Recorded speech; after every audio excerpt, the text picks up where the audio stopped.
বলছিলাম বিগত ১৫০০ বছরের ইতিহাস পর্যালোচনা করলে দেখা যাবে যে আল্লাহর কোরআন এবং নবীর সুন্নাহর কিছু কিছু রেফারেন্সকে ব্যবহার করে, কোরআন সুন্নাহর কিছু উদ্ধৃতিকে ব্যবহার করে নিজস্ব ব্যক্তিগত খেয়াল খুশি অথবা গোষ্ঠীগত বিভিন্ন ধরনের স্বার্থ, বিভিন্ন ধরনের গোষ্ঠীগত মতবাদ উম্মতের উপর কোরআন সুন্নাহর নামে চাপিয়ে দেওয়ার পায়তারার ষড়যন্ত্র করা হয়েছে। যারা যখন কোরআন সুন্নাহর রেফারেন্স ব্যবহার করে উম্মতের মাঝে ব্যক্তিগত গোষ্ঠীগত গুমরাহির পথ খুলতে চেয়েছে, সাহাবীওয়ালা প্র্যাকটিক্যাল নমুনার মাধ্যমে সমস্ত বিভ্রান্ত ব্যক্তি এবং দলগুলোর মুখোশ খুলে ফেলা হয়েছে। এবং আলহামদুলিল্লাহ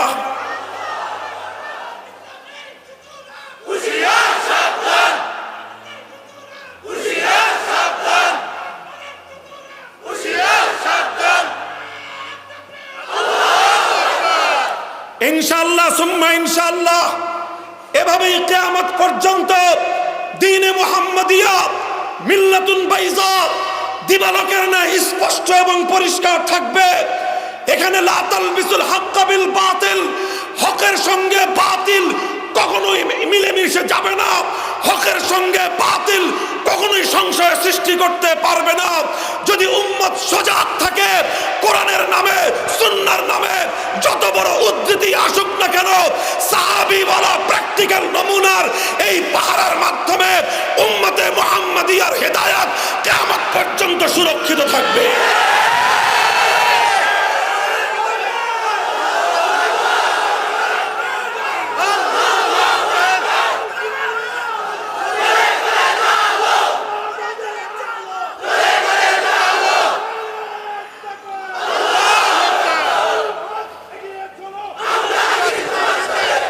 কিলা মান হিয়া ইয়া রাসূলুল্লাহ ক্বালা মা আনা আলাইহি ওয়া আসহাবী। আল্লাহর পয়গম্বরের জন্যই বলেছেন, যদি তুমি হেদায়েত পেতে চাও তোমার দুই হাতে দুই জিনিস ধারণ করা লাগবে। এক হাতে থাকবে নবীর আদর্শ তথা কোরআন সুন্নাহর থিওরি, আরেক হাতে থাকবে তোমার সাহাবায়ে কেরামের আদর্শ তথা হেদায়েতের পথের প্র্যাকটিক্যাল নমুনা। আলহামদুলিল্লাহ সুম্মা আলহামদুলিল্লাহ, এই দুটি একসঙ্গে চলবার কারণে এই দ্বীনে মুহাম্মাদিয়ার মধ্যে বিভ্রান্তির কোনো সুযোগ নাই। উম্মতে মুহাম্মাদিয়ার শরীয়তের মধ্যে কোনো ব্যক্তি অথবা কোনো গোষ্ঠীর ভণ্ডামি এখানে অন্তর্ভুক্ত হওয়ার কোনো সুযোগ নাই। বন্ধুগণ, এই জায়গায় আলোচনার এই পর্যায়ে এসে ছোট্ট আরেকটা প্রশ্ন উত্থাপিত হতে পারে, সেই প্রশ্নের জবাব দিয়ে আলোচনা সমাপ্তির দিকে যাব। আমি আবার আমার এতক্ষণের কথা আপনাদের কাছ থেকে সারমর্ম বের করার চেষ্টা করতেছি, বিরক্ত হবেন না, দয়া করে কেউ প্রশ্নের জবাব দিবেন।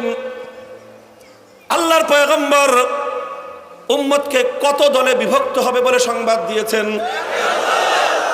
৭২ দলের পরিণাম মুক্তিপ্রাপ্ত দল। একমাত্র মুক্তিপ্রাপ্ত দলের যেই পথ হেদায়েতের পথ, হেদায়েতের পথের বৈশিষ্ট্য, এক নম্বর বৈশিষ্ট্য হলো হেদায়েতের পথের কাছে আল্লাহর পয়গম্বরের আদর্শ তথা কোরআন সুন্নাহর থিওরি থাকবে। দুই নম্বর বৈশিষ্ট্য হলো হেদায়েতের পথের কাছে আল্লাহর পয়গম্বরের সাহাবায়ে কেরামের প্র্যাকটিক্যাল নমুনা থাকবে। এবার আমি আপনাদের কাছে জানতে চাই, বলুন তো উম্মতের কাছে হেদায়েতের থিওরি কোরআন এবং সুন্নাহ, কোরআন হাদিস সংরক্ষিত আছে না নাই? উম্মতের ঘরে ঘরে আল্লাহর কোরআন হেফাজতে আছে না নাই? উম্মতের মসজিদে মসজিদে ফাজাইলে আমাল হেফাজতে আছে না নাই? ফাজাইলে আমাল মূলত হাদিসের কিতাব। বন্ধুগণ, উম্মতের মাদ্রাসাগুলোতে, লাইব্রেরিগুলোতে, বিভিন্ন জায়গায় সহিহ বুখারী, সহিহ মুসলিম সহ আল্লাহর পয়গম্বরের হাজার হাজার হাদিসের কিতাবগুলো সংরক্ষিত আছে না? উম্মতের কাছে হেদায়েতের থিওরি কোরআন সুন্নাহ হেফাজতে আছে না নাই? তাহলে আমরা হেদায়েতের থিওরি কোরআন সুন্নাহ থেকে পেতে পারি কি পারি না? কিন্তু হেদায়েতের জন্য শুধু থিওরি কি যথেষ্ট না? প্র্যাকটিক্যাল নমুনার দরকার আছে। প্র্যাকটিক্যাল নমুনা আমরা পাবো কোথায়? সাহাবায়ে কেরামের জিন্দেগিতে, কথা ঠিক? এবার প্রশ্নটা বুঝেন সুয়ালে মুকাদ্দার মাদ্রাসার ছাত্ররা। সুয়ালে মুকাদ্দার হলো থিওরি তো পেলাম কোরআন সুন্নাহর পাতায় পাতায়, প্র্যাকটিক্যাল নমুনা পেতে হবে সাহাবায়ে কেরামের জিন্দেগিতে। কিন্তু প্রশ্ন হলো আমরা সাহাবীদেরকে পাবো কোথায়? প্রশ্নটা হলো সাহাবীদেরকে পাবো কোথায়? সাহাবায়ে কেরাম তো সব 1350 বছর আগে দুনিয়া থেকে বিদায় নিয়েছেন। কিয়ামত পর্যন্ত আর কোন সাহাবী কোনোদিন দুনিয়াতে আসবে না, কথা ঠিক? তাহলে হেদায়েতের জন্য যদি সাহাবায়ে কেরামের প্র্যাকটিক্যাল নমুনা জরুরি হয়ে থাকে, তাহলে বিগত 1350 বছর পর্যন্ত তো সাহাবায়ে কেরাম নাই, বর্তমানেও নাই, কিয়ামত পর্যন্ত আর কোন সাহাবী দুনিয়াতে আসবে না।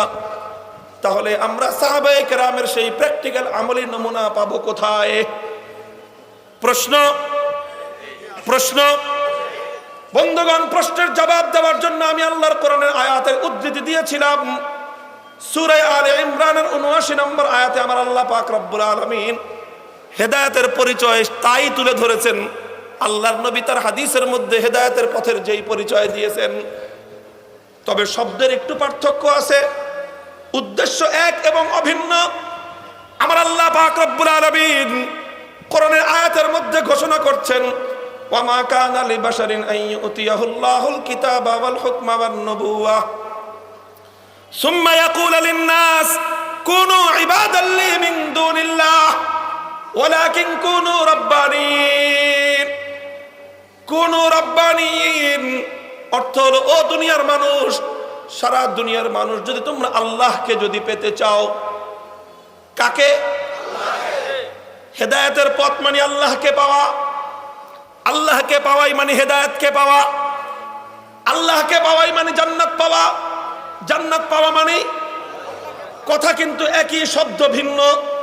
আল্লাহর কোরআন বলতেছে কুনু রাব্বানিয়িন, ও দুনিয়ার মানুষ, তোমরা যদি আল্লাহকে পেতে চাও তাহলে তোমাদেরকে দুই জিনিসের উপর নির্ভরশীল হতে হবে। কয় জিনিসের উপর? হেদায়েতের পথের বৈশিষ্ট্য কয়টা? আল্লাহর পয়গম্বর বলতেছেন হেদায়েতের পথের বৈশিষ্ট্য দুটি। আল্লাহর কোরআন বলতেছে যদি আল্লাহকে পেতে চাও দুই জিনিসের উপর নির্ভর করতে হবে। এক নম্বর হলো বিমা কুনতুম তুআল্লিমুনাল কিতাব, এক নম্বর হলো কোরআন সুন্নাহর ইলমের উপর নির্ভরশীল হতে হবে। আল্লাহকে পেতে চাইলে কোরআন সুন্নাহর ইলমের উপর নির্ভরশীল হতে হবে। কথা পরিষ্কার, বিভ্রান্তির কোনো সুযোগ নাই। যেই দাওয়াতের দ্বারা তুমি আল্লাহকে পাবে সেটা একমাত্র সেই দাওয়াত, যেই দাওয়াত হেদায়েত, যেই দাওয়াত ইলমের উপর নির্ভরশীল হয়, যেই দাওয়াত ইলমের সঙ্গে বৈরিতা রাখে, যেই দাওয়াত ইলমের সঙ্গে দা কুমড়ার সম্পর্ক রাখে, সেই দাওয়াতের দ্বারা ইউরোপ আমেরিকা জয় করা যেতে পারে, সেই দাওয়াতের দ্বারা দিল্লির মনোরঞ্জন হতে পারে। যেই দাওয়াতের সঙ্গে ইলমের দা কুমড়ার সম্পর্ক, সেই দাওয়াতের দ্বারা আল্লাহকে পাওয়া যেতে পারে না।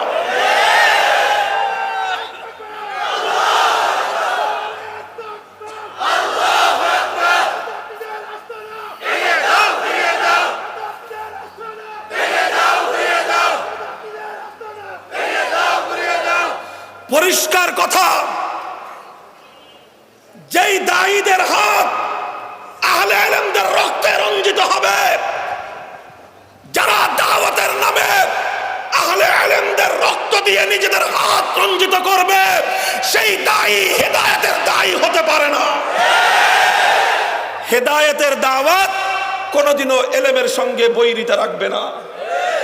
হেদায়েতের দায়ী আহলে ইলমদের সঙ্গে বিদ্বেষ পোষণ করবে না।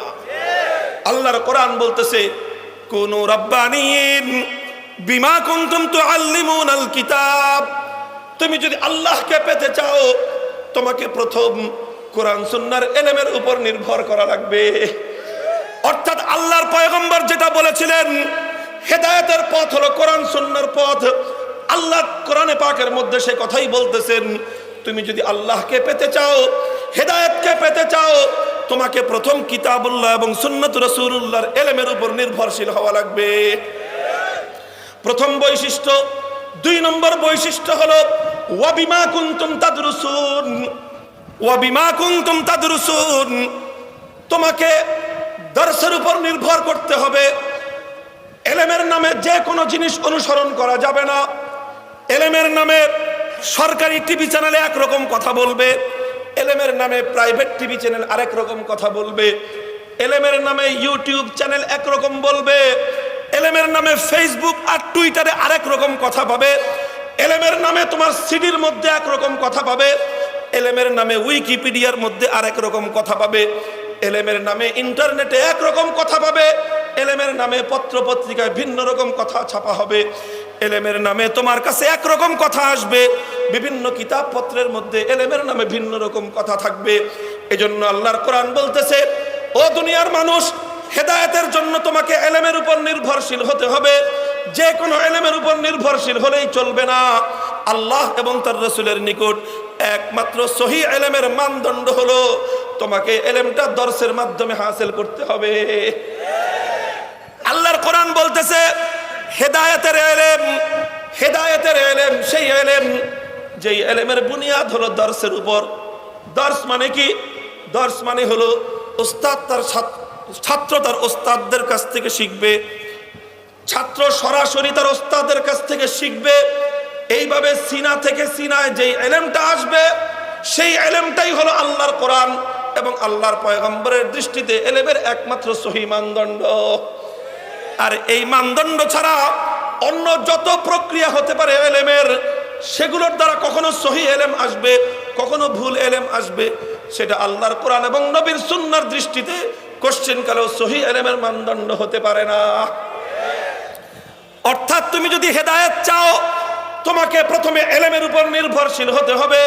তুমি যদি হেদায়েত চাও, ওয়া বিমা কুনতুম তাদরুসুন, তোমাকে দর্সের উপর নির্ভরশীল হওয়া লাগবে। আল্লাহর কোরআন থেকে আমি ওই প্রশ্নের জবাব দিচ্ছি, লক্ষ্য করেন।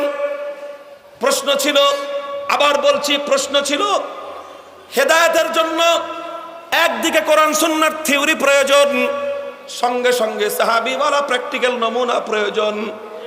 আমরা হেদায়েতের থিওরি কোরআন হাদিসের পাতায় পাতায় খুঁজে পাই, কিন্তু হেদায়েতের প্র্যাকটিক্যাল নমুনা যেই সাহাবীদের জিন্দেগি থেকে আমরা নিব, সেই সাহাবীদেরকে তো আমরা খুঁজে পাই না। তাহলে প্র্যাকটিক্যাল নমুনা কিভাবে পাওয়া যাবে? আল্লাহর কোরআনে তার জবাব দিয়ে দেওয়া হলো। কোরআন প্রদত্ত জবাবের ব্যাখ্যা হলো এই, আল্লাহর পয়গম্বর তার সাহাবায়ে কেরামের কাছে হেদায়েতের যে প্র্যাকটিক্যাল নমুনা রেখে গিয়েছিলেন। ও দোস্ত, সাহাবায়ে কেরাম দুনিয়া থেকে তারা বিদায় নিবেন, তারা কেউ চিরঞ্জীব নয়, এই কথাটা আল্লাহর রাসূল জানতেন কি জানতেন না? আল্লাহর রাসূল জানতেন কি জানতেন না? তাহলে আল্লাহর নবী যখন সাহাবায়ে কেরামের আমলকে হেদায়েতের প্র্যাকটিক্যাল নমুনা সাব্যস্ত করলেন, আর নবীজি এটাও জানেন যে আমার সাহাবীরা বেশি দিন দুনিয়াতে থাকবে না, স্বাভাবিকভাবে তারা দুনিয়া থেকে বিদায় নিবে। সাহাবীরা বিদায় নেওয়ার পর হেদায়েতের প্র্যাকটিক্যাল নমুনা যেন কিয়ামত পর্যন্ত হেফাজতে থাকে, তার কোনো ব্যবস্থা আল্লাহর পয়গম্বর করেছেন কি করেন নাই? আলহামদুলিল্লাহ, নবীজি করে গেছেন। নবীজি তার সাহাবীদেরকে বলে গেছেন, বাল্লিগু আন্নি, খবরদার খবরদার আমার সাহাবীরা, তোমরা আমার কাছ থেকে হেদায়েতের যেই ইলম শিখলে, হেদায়েতের যেই প্র্যাকটিক্যাল নমুনা তোমরা আমার কাছ থেকে গ্রহণ করলে, খবরদার এটা বুকের মধ্যে লুকিয়ে রেখে মাটির নিচে যাবা না, বরং মাটির নিচে যাওয়ার আগে তোমার কাছে আমি আল্লাহর পয়গম্বরের হেদায়েতের যেই প্র্যাকটিক্যাল নমুনা আছে, যেই ইলম এবং যেই আমলের নমুনা আছে, এই সবগুলো পরবর্তী উম্মতের কাছে পৌঁছে দিয়ে যাও। আল্লাহর নবী আরো বলেছেন, মান কাতামা ইলমান উলজিমা ইয়াউমাল কিয়ামাতি বিলিজামিন মিন নার, খবরদার খবরদার আমি পয়গম্বরের কাছ থেকে হেদায়েতের যে আলোকবর্তিকা তোমরা হাসিল করলে, এটাকে যদি নিজের বুকের মধ্যে লুকায় রাখো, উম্মতের কাছে পর্যন্ত যদি পৌঁছায় না দাও, কিয়ামতের দিন আল্লাহর দরবারে কঠিন শাস্তির সম্মুখীন হওয়া লাগবে। ও দোস্ত, এজন্যই আল্লাহর পয়গম্বরের একজন সাহাবী এমন খুঁজে পাওয়া যাবে না, নট এ সিঙ্গেল পারসন, একজন সাহাবী এরকম খুঁজে পাওয়া যাবে না যেই সাহাবীর কাছে আল্লাহর পয়গম্বরের কাছ থেকে হেদায়েতের কোনো ইলম অথবা আমলি নমুনা ছিল, আর ওই সাহাবী সেটা উম্মতকে না শিখিয়েই কবরে চলে গেছেন, এমন একজন সাহাবীর ইতিহাস কেউ খুঁজে দেখাতে পারবে না। সুতরাং সমস্ত সাহাবায়ে কেরাম দুনিয়া থেকে বিদায় নেওয়ার আগে আল্লাহর নবীর কাছ থেকে তারা যে ইলম এবং প্র্যাকটিক্যাল নমুনাগুলো হাসিল করেছিলেন, সবগুলো তারা তাদের পরবর্তী প্রজন্মের কাছে পৌঁছে দিয়ে গেছেন। সুতরাং সাহাবায়ে কেরাম যখন চলে গেলেন, হেদায়েতের প্র্যাকটিক্যাল নমুনা ট্রান্সফার হয়ে চলে আসলো তাবেঈদের কাছে। আসছে কি আসে নাই? তারপর তাবেঈরা কি করলেন? একই কথা তাবেঈদের কাছে কথা পৌঁছেছে, মান কাতামা ইলমান উলজিমা ইয়াউমাল কিয়ামাতি বিলিজামিন মিন নার। খবরদার, হেদায়েতের কোনো কথা যদি তোমার কাছে আসে, এটা উম্মতের আমানত, এই কথা গোপন করা তোমার জন্য বৈধ হবে না, তুমি তোমার পরবর্তী প্রজন্মের কাছে পৌঁছে দাও। এভাবে হেদায়েতের প্র্যাকটিক্যাল নমুনা তাবেঈদের কাছ থেকে তাবেঈদের কাছে চলে আসলো। তারপরে তাবেঈদের কাছ থেকে হেদায়েতের প্র্যাকটিক্যাল নমুনা পরবর্তী যুগের আইম্মায়ে মুজতাহিদিনদের কাছে চলে আসলো। এরপরে আইম্মায়ে মুজতাহিদিনদের কাছ থেকে হেদায়েতের প্র্যাকটিক্যাল নমুনা আইম্মায়ে মুহাদ্দিসিনদের কাছে চলে আসলো। আইম্মায়ে মুহাদ্দিসিন হয়ে এভাবে পর্যায়ক্রমে হাক্কানি উলামায়ে কেরামের মাধ্যমে আজ পর্যন্ত হেদায়েতের প্র্যাকটিক্যাল নমুনা উম্মতের মাঝে বিদ্যমান। আল্লাহর পয়গম্বর ভবিষ্যৎবাণী করে গেছেন, ইয়াহমিলু হাযাল ইলমা আন কুল্লি খালাফিন উদুলুহু, ইয়াহমিলু হাযাল ইলমা আন কুল্লি খালাফিন উদুলুহু, ইয়ানফুনা আনহু তাহরিফাল গালিন ওয়া ইনতিহালাল মুবতিলিন ওয়া তাওয়িলাল জাহিলিন। আল্লাহ পাক রব্বুল আলামিন কিয়ামত পর্যন্ত প্রত্যেক শতাব্দীতে, প্রত্যেক যুগে, প্রত্যেক জামানায় ওলামায়ে উম্মতের হাক্কানি আলেমদের এত বড় একটা কাফেলা আল্লাহ পাক হেফাজত করবেন, যারা তাদের পূর্ববর্তী প্রজন্মের সিনা থেকে হেদায়েতের ইলম এবং আমলগুলো হাসিল করবেন, এবং তারা মৃত্যুর আগে তাদের পরবর্তী আলেমদের কাছে তারা পৌঁছায় দিয়ে যাবেন। আর এভাবেই কিয়ামত পর্যন্ত উম্মতে মুহাম্মাদিয়ার নিকট সাহাবীওয়ালা প্র্যাকটিক্যাল নমুনা জিন্দা থাকবে। আছে না নাই? কথা কিন্তু ছোট্ট কথা। আলহামদুলিল্লাহ, আল্লাহর পয়গম্বর মুহাম্মদ আরবি সাল্লাল্লাহু আলাইহি ওয়াসাল্লামের এই দ্বীন, এটা শুধু থিওরির উপর নির্ভরশীল নয়, এটা যেমনি ভাবে কোরআন হাদিসের থিওরির উপর নির্ভরশীল, একই সঙ্গে এই দ্বীন সাহাবীওয়ালা প্র্যাকটিক্যাল নমুনার উপরও নির্ভরশীল। ছোট্ট একটা দৃষ্টান্ত দেই। একজন মুসলমান ঈমান গ্রহণ করবার পর আল্লাহর পক্ষ থেকে তার উপর সবচেয়ে গুরুত্বপূর্ণ সর্বপ্রথম যেই বিধানটি আরোপিত হয়, নাম নামাজ। কথা ঠিক? সালাত বলেন, নামাজ বলেন, ভাষার পার্থক্য। তাহলে সবচেয়ে গুরুত্বপূর্ণ আমলের নাম হলো নামাজ। আল্লাহর পয়গম্বর এই নামাজ পড়তে বলেছেন কিভাবে? ও দোস্ত, নামাজের কথা কোরআনে আছে না নাই? কোরআনের পাতায় পাতায় অসংখ্য জায়গায় আল্লাহ পাক রব্বুল আলামিন নামাজ পড়তে বলেছেন। নামাজ কত ওয়াক্ত পড়তে হবে তাও বলেছেন। সব কথাই কিন্তু নামাজের মধ্যে আছে। রুকুর কথাও নামাজে আছে, সিজদার কথাও নামাজে আছে, দাঁড়িয়ে কেরাত পড়বার কথাও নামাজে আছে, বসে তাসবিহ পড়বার কথাও নামাজের কোরআনের মধ্যে আছে। সব কিছু আল্লাহর কোরআনে আছে, আবার সব কিছু আল্লাহর নবীর হাদিসের মধ্যে বর্ণিত আছে। কিন্তু একটা কথা আমি চ্যালেঞ্জ দিয়ে বলতে পারি, শুধু কোরআন পড়ে আর শুধু হাদিসের বর্ণনাগুলো পড়ে কোন মানুষের পক্ষে 2 রাকাত নামাজ শুরু থেকে শেষ পর্যন্ত পরিপূর্ণ সহি তরিকায় আদায় করা কঠিন কালেও সম্ভব নয়। তোমাকে যদি 2 রাকাত নামাজ সহিভাবে আদায় করতে হয়, সঠিকভাবে যদি তোমাকে তাকবীরে তাহরিমা পড়তে হয়, সঠিকভাবে যদি তোমাকে হাত বাঁধতে হয়, সঠিকভাবে যদি তোমাকে রুকু করতে হয়, সিজদা করতে হয়, তাহলে শুধুমাত্র কোরআন সুন্নাহর থিওরি এনাফ নয়, বরং তোমার জন্য প্র্যাকটিক্যাল নমুনা রাখা জরুরি। এই জন্যই আল্লাহর পয়গম্বর বলেছেন, সাল্লু কামা রাআইতুমুনি উসাল্লি।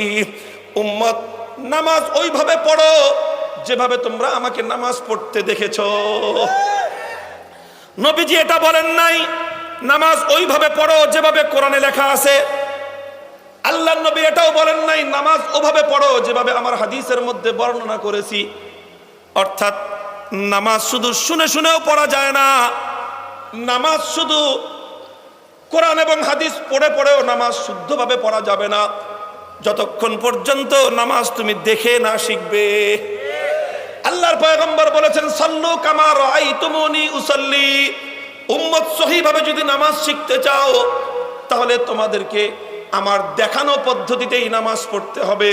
শুধু আমার বর্ণিত পদ্ধতিতে নামাজ পড়ার দ্বারা কোশ্চিনকালেও তুমি সহিভাবে নামাজ আদায় করতে পারবা না। তাহলে তুমি নবীর কাছ থেকে দেখে দেখে তোমাকে নামাজ শিখতে হবে। ও উম্মত, প্রশ্ন হলো, ও নবী আপনি তো চলে গেলেন, 1400 বছর পরে এসে আমি আপনাকে দেখবো কোত্থেকে? প্রশ্নের জবাব হলো পরিষ্কার। ও উম্মত, 1400 বছর পরে আয়, 2000 বছর পরে আয়, 50,000 বছর পরে আয়, 50 লক্ষ বছর যদি দুনিয়া টিকে থাকে, তুই 50 লক্ষ বছর পরে আয়, কোনো সমস্যা নাই। আমি যেভাবে নামাজ পড়লাম সাহাবীরা দেখলো, সাহাবীরা যেভাবে নামাজ পড়লো তাবেঈরা দেখলো, তাবেঈরা যেভাবে নামাজ পড়লো তাবেঈরা দেখলো। এভাবে দেখা দেখি করতে করতে কিয়ামত কায়েম হবে, আসমান ধ্বংস হয়ে যাবে, নবীর দেখানো নামাজের পদ্ধতি উম্মতের কাছে হেফাজতে থাকবে। তাহলে শরীয়তে মুহাম্মাদিয়া এটা শুধু থিওরির উপর নির্ভরশীল নয়। শরীয়তে মুহাম্মাদিয়ার সঠিক অনুসরণের জন্য একদিকে যেরকম থিওরির প্রয়োজন, সঙ্গে সঙ্গে প্র্যাকটিক্যাল নমুনার দরকার আছে না নাই? থিওরিগুলো পাওয়া যাবে কোথায়? আবার বলেন, থিওরিগুলো পাওয়া যাবে কোথায়? কোরআন হাদিসের পাতায় পাতায় শব্দ যেটা মুখস্থ করাইছি ওই শব্দ মুখস্থ নিয়ে বাড়িতে ফিরবেন। থিওরি পাওয়া যাবে কোথায়? প্র্যাকটিক্যাল নমুনা পাওয়া যাবে কোথায়? সাহাবীদের জিন্দেগির পরতে পরতে, ওখানে পাতায় পাতায় আর এখানে পরতে পরতে মিলাইতে হবে কথা তোমাকে। আবার বলেন, হেদায়েতের থিওরি পাওয়া যাবে কোথায়? আর হেদায়েতের প্র্যাকটিক্যাল নমুনা পাওয়া যাবে কোথায়? প্রশ্ন ছিল, সাহাবায়ে কেরাম তো দুনিয়া থেকে চলে গেলেন, আমরা কিয়ামত পর্যন্ত হেদায়েতের প্র্যাকটিক্যাল নমুনা কিভাবে পাবো? জবাব কি হলো? জবাব হলো, সাহাবায়ে কেরাম কিয়ামত পর্যন্ত থাকবে না ঠিক, কিন্তু সাহাবায়ে কেরাম মৃত্যুর আগে আল্লাহর নবীর কাছ থেকে ধারণকৃত দ্বীনের প্র্যাকটিক্যাল নমুনাগুলো তারা তাবেঈদের কাছে ট্রান্সফার করে দিয়ে যাবে। তাবেঈরা দুনিয়া থেকে বিদায় নেওয়ার আগে হেদায়েতের প্র্যাকটিক্যাল নমুনা তাবেঈদের কাছে ট্রান্সফার হয়ে যাবে। এভাবে এক গ্রুপ দুনিয়া থেকে বিদায় নেওয়ার আগে তাদের সিনা থেকে হেদায়েতের প্র্যাকটিক্যাল নমুনা পরবর্তী উম্মতের আলেমদের কাছে ট্রান্সফার হয়ে যাবে। আর এভাবেই আজ পর্যন্ত এবং আজ থেকে কিয়ামত পর্যন্ত উম্মতের হক্কানি উলামায়ে কেরামের সিলসিলার মাধ্যমে সাহাবীওয়ালা প্র্যাকটিক্যাল নমুনা উম্মতের কাছে হেফাজতে আছে না নাই?